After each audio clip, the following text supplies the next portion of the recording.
नमस्कार साथियों, आप सभी का हमारे इस चैनल पर बहुत-बहुत स्वागत और अभिनंदन। जैसा कि दोस्तों आप लोगों को ज्ञात है और आप सभी इस नोटिफ़िकेशन को अच्छे से देख चुके हैं। जो लोग नहीं देख चुके हैं, वो आज इस नोटिफ़िकेशन को और अच्छे से देख लीजिए। लाखों युवाओं के लिए जो सबसे बड़ी सौगात है राजस्थान सरकार की, वो अब उन्हें मिल चुकी है और वो सौगात और कुछ नहीं, वो है राजस्थान की सीईटी 2026।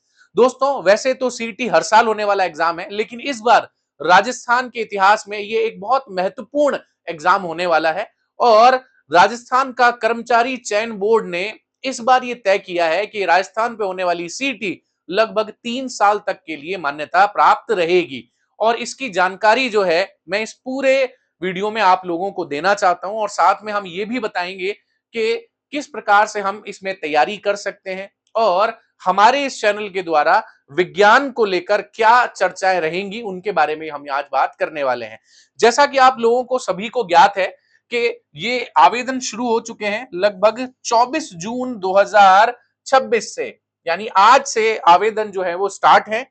इसकी अंतिम जो तिथि है वो 23 जुलाई 2026 है और इसके बाद में परीक्षा की जो तिथि है वो 23 से 25 अक्टूबर 2026 तक रहेगी और आवेदन का जो मोड है वो क्या रहेगा, ऑनलाइन रहेगा।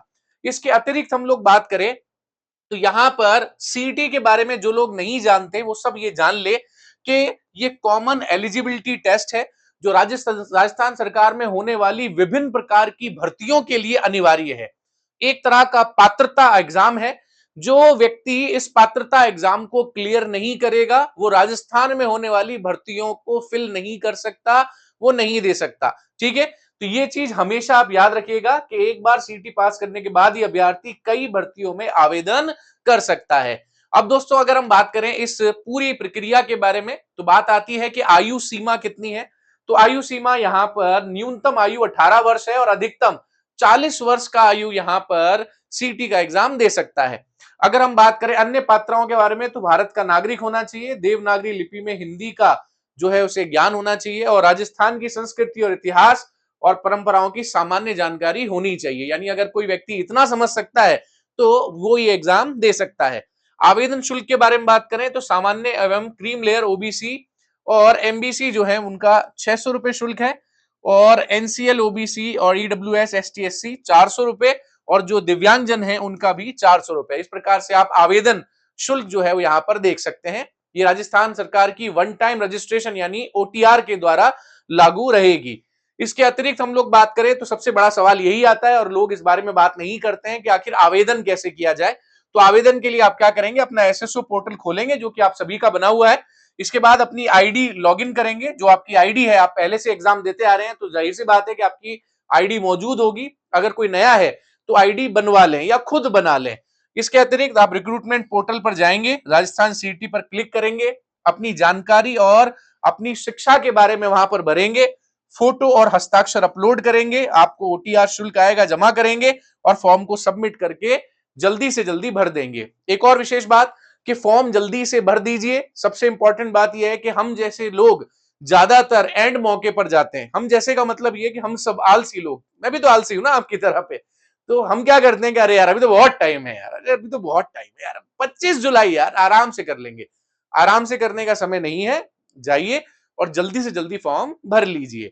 इसके अतिरिक्त हम लोग बात करें यहाँ पे तो सीटी में इस बार जो भर्ती आने वाली है आपके राजस्थान सीटी के तहत वो कौन कौन सी है। तो देखिए अभी तक राजस्थान पुलिस विभाग कांस्टेबल की वैकेंसी सीटी में है।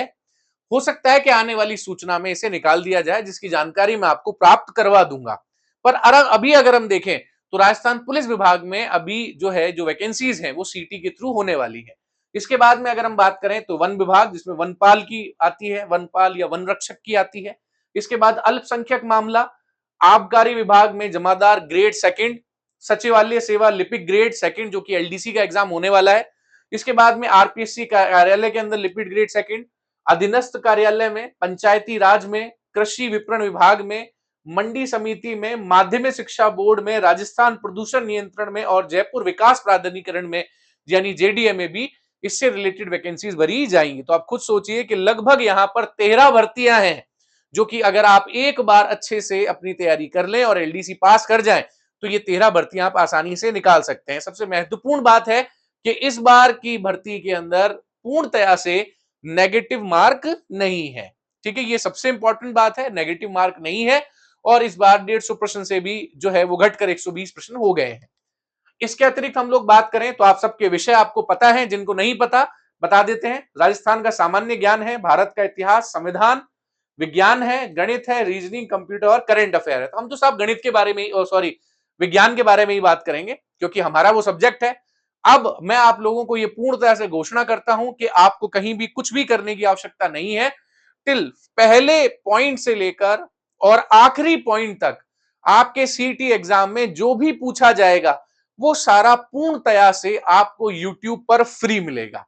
इसके अतिरिक्त हम ये पूर्णतया प्रयास कर रहे हैं कि और भी सब्जेक्ट आपको इस चैनल पर प्रोवाइड कराएं ताकि आपको कहीं पर भी जाने की जरूरत ना पड़े दोस्तों। तो पूर्णतया से पूरा कंटेंट जो है वो फ्री मिलेगा। आप सभी ज्यादा से ज्यादा जुड़ते रहिए। इसके अतिरिक्त हम लोग बात करें तो सिलेबस दैनिक विज्ञान का लगभग लगभग अधीनस्थ बोर्ड का हर जगह पर सेम होता है। फिर भी अगर गौर करें तो केमिस्ट्री में भौतिक रासायनिक परिवर्तन, ऑक्सीकरण अपचयन प्रक्रिया, उत्प्रेरक, धातु अधातु उनके यौगिक, सामान्य जीवन में प्रयुक्त महत्वपूर्ण यौगिक, कार्बन और उसके महत्वपूर्ण यौगिक, हाइड्रोकार्बन, कार्बन कार्बन के अपरूप, क्लोरोफ्लोरोकार्बन, सीएनजी, बहुलक, साबुन और अपमार्जक। भौतिक विज्ञान में प्रकाश का परावर्तन और नियम, वर्ण विक्षेपण, लेंस के प्रकार और दृष्टि दोष और उनका निवारण। इसके बाद अंतरिक्ष और सूचना प्रौद्योगिकी, भारत का अंतरिक्ष अनुसंधान कार्यक्रम। जीव विज्ञान में अगर हम बात करें तो आनुवांशिकी संबंधी शब्दावली, इसके नियम, गुणसूत्रों की संरचना, न्यूक्लिक अम्ल यानी डीएनए और आरएनए। ठीक है, प्रोटीन संश्लेषण का केंद्रीय सिद्धांत, मनुष्यों में लिंग निर्धारण।